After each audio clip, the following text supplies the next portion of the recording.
First, if you talk about the history of the nuclear power in Europe, then we should keep in mind that Europe has been divided during Cold War. So there are two different histories. One is the Russian, the East Bloc. One is what happened in West Europe, and I'm more familiar actually with West Europe.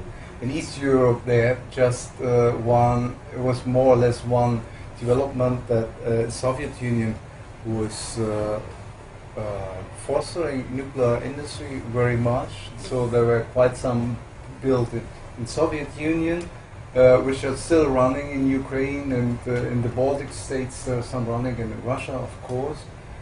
Poland didn't have nuclear power plants, but the Czech Republic and Czechoslovakian Republic, which it was then, and in the Czech Republic is still old Soviet reactors running. In East Germany, which is this part, there were also some nuclear power plants from the RBMK type of the Soviet Union, but they were all shut down in 1990. And some of them were constructed but never run.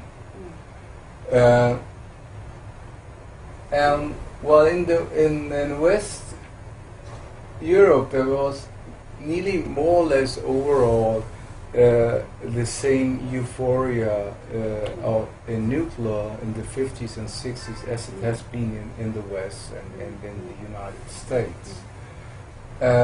So especially in Germany and France and Britain, there were many plants built and much more plans for more plants to build.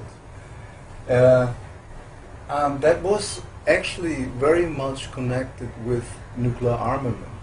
You know that Britain and France are nuclear powers, and the West German elites also wanted to have a bomb.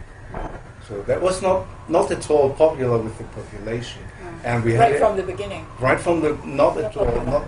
In the 50s, the sentiment in the West German population was very anti-militaristic. People not even wanted to have a new army after. So they had to circumvent that somehow.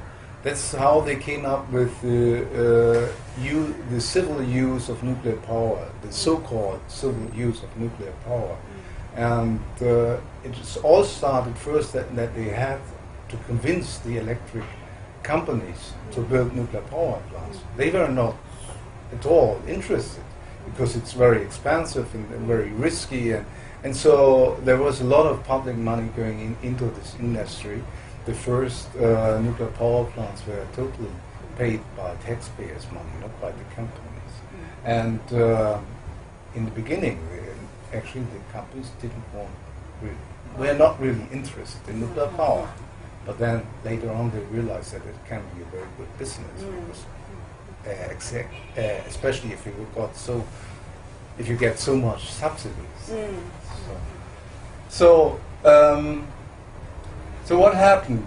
We had in quite some West European countries anti-nuclear movements, which some were successful, some not so successful, some not at all.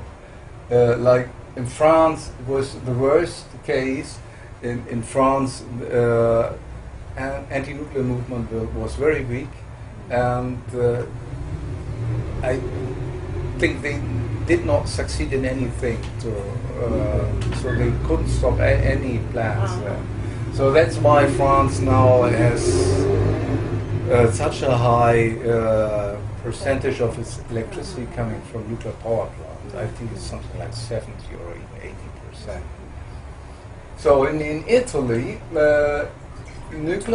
anti-nuclear movement was quite successful. Actually, they finally, after the 1986 Chernobyl accident, they had a referendum and they shut down they had only very few nuclear power plants, and they were shut down in 1986. 1986. And actually, with all this talk about nuclear renaissance, which is mainly propaganda, the right-wing Berlusconi government wanted to restart nuclear program, and then the people there, the environmental movement, all started a campaign for a referendum, and then the referendum was set in, I think, sometime like May or June 2011, and then Fukushima happened.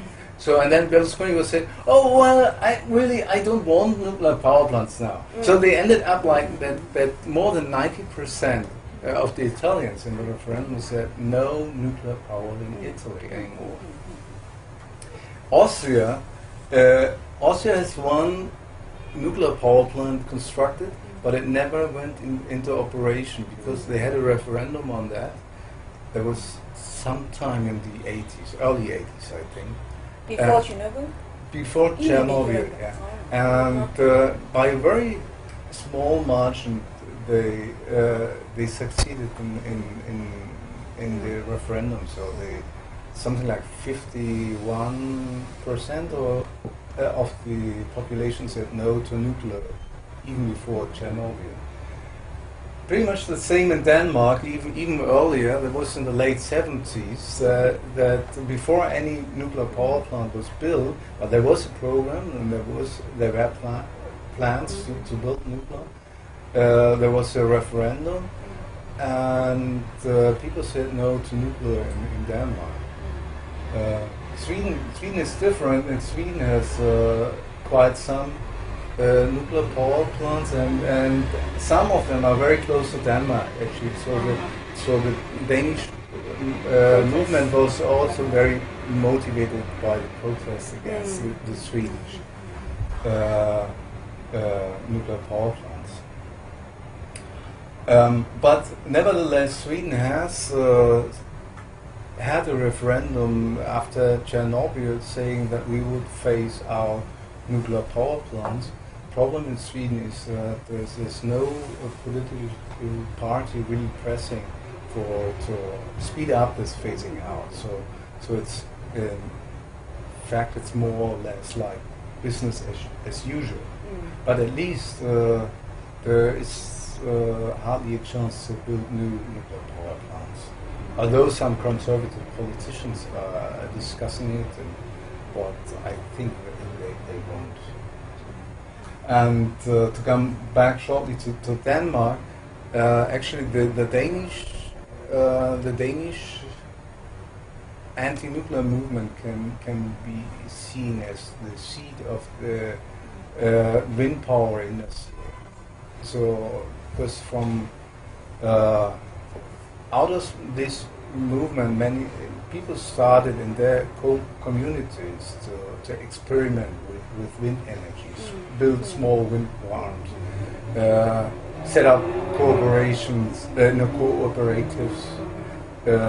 which were building wind farms or running the wind farms and selling the electricity and stuff like that. So they had a very decentralized structure in electricity.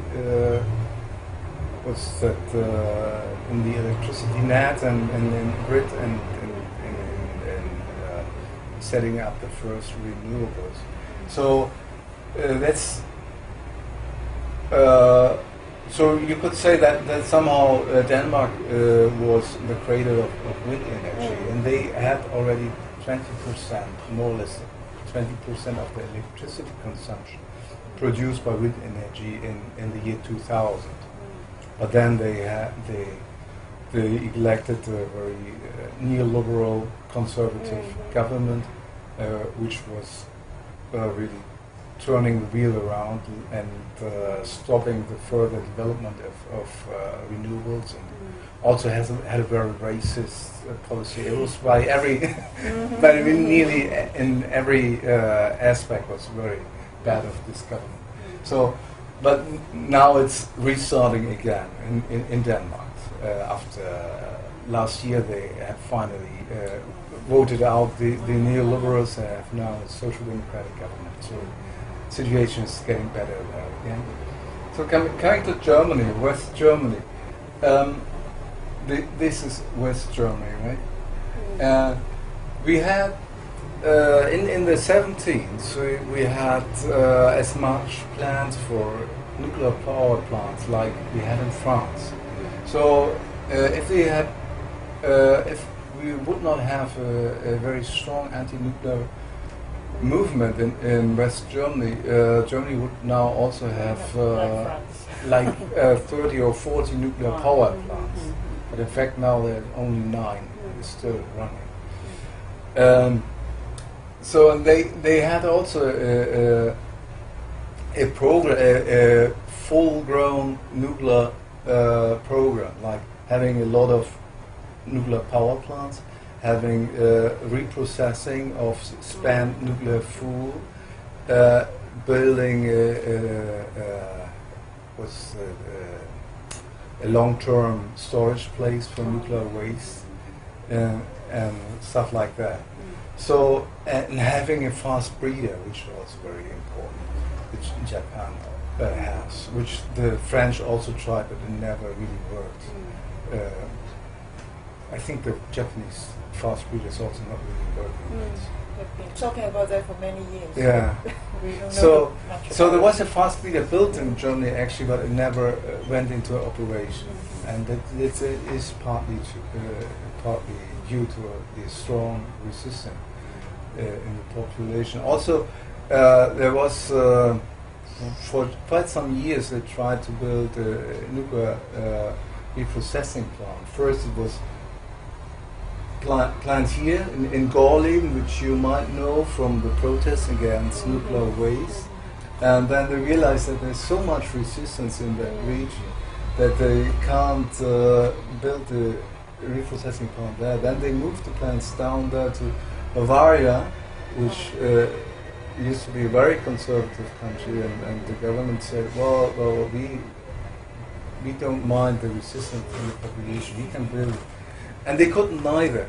They were, for quite some years, there were regularly very big demonstrations again and again. People, and at times very militant demonstrations. And so finally, in I think 87 or something like that, 88, they decided, oh, we can't build this reprocessing plant. Drop the idea. They dropped the idea.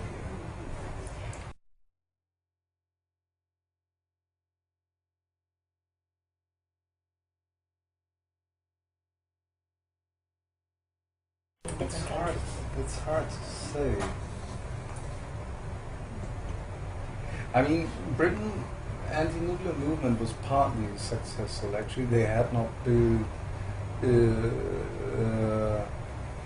nuclear power plants for quite some time, and they don't have an industry which is able to build nuclear power plants. There were 2 companies, or 3.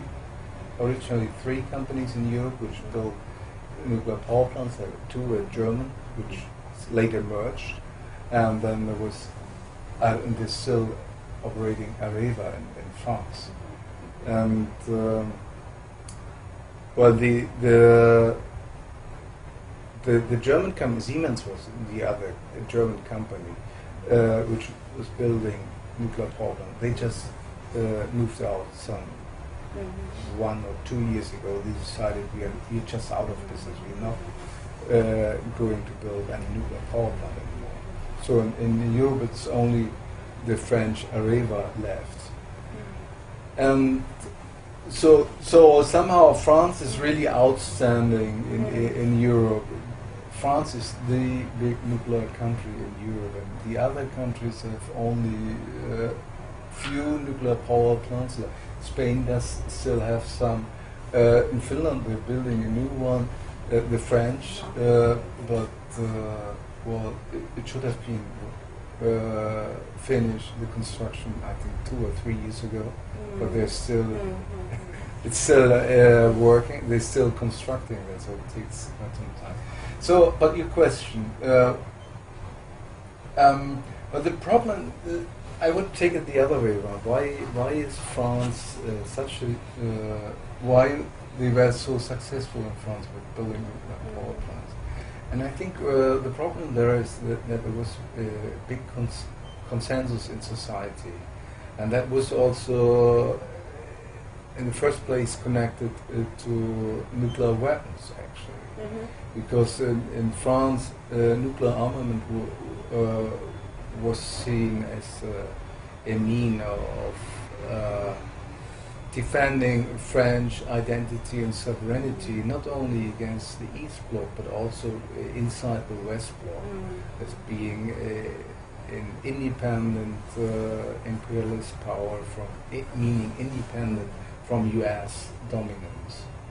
So that's why even nuclear armament was more or less popular among many trade unions and the left-wing parties, including the Communist Party, which was until 10 years ago quite strong in France, the Communist Party. So being anti-nuclear in France was for a long time only something, a case of the radical left. So, and it was very hard for them to gain majority support, different from Germany. I mean, in the 70s, the movement still was a minority movement. If you look at polls, but it was very outspoken and strong, and finally in the 80s became a majority issue. So since the 80s, something like 70 or 80% of Germans say no to nuclear in any poll. Before Fukushima, after Fukushima. After Fukushima it was, of course, even stronger. So it's different from our general perception that the West has been all the time very eager and has been very successful in building nuclear power plants. It's just that one single country, Germany, which is planning to phase it out, as a matter of fact, to the contrary. Yeah. The general trend is to phase out nuclear. Just that France, due to its very special reason, is sticking to it. Yeah. Yeah, I mean, that's what they are saying in Germany as well. But we are the only country which is phasing out nuclear. That's not true at all. I mean, there are some countries, so Italy, Denmark, and Poland. Well, Poland want to build something, but they still don't have. So Portugal and the most smaller countries neither they just don't have nuclear power plant. And there are decisions. I mean, I told you about the referendum in Italy. Belgium also, they do have some nuclear power plants, but they also have a decision of phasing out. Switzerland, they quite have a lot of, well, compared to their size, a lot of nuclear power, but also they have, after Fukushima, a decision that they phase out, but very slowly. Very, very slowly. But at least there is now this decision, and it would be very hard to build new nuclear power plants. And if you look at the whole of Europe, I mean, there had not been built much power plants at all for decades now, for decades. I mean, it's like 15 or 16 years that the French are talking about their EPR, the European Pressurized Reactor, as the new and very modern, absolutely safe, what they say. But they are not building. It's just one built or under construction in France, and one's under construction in Finland. That's it. And That's selling it. some to China. Yeah, and selling some to China. But as far as I know, they're not yet running anyone. It's under construction. Under construction. Well, let's see how long it takes. I mean, in Finland, they are constructing now, I think, for 6 years. 6 years. To set up 1.4 gigawatts. in electrical power, but we are setting up in Germany each year about 2 gigawatt in wind energy, and we set up 7 gigawatt in solar energy last year and the year before. You see, in 1 year, and they take 6 years or more just for 1.4 gigawatt in one nuclear power plant. So there are lots of myths surrounding nuclear, saying it's efficient and economical and so on. Thank you.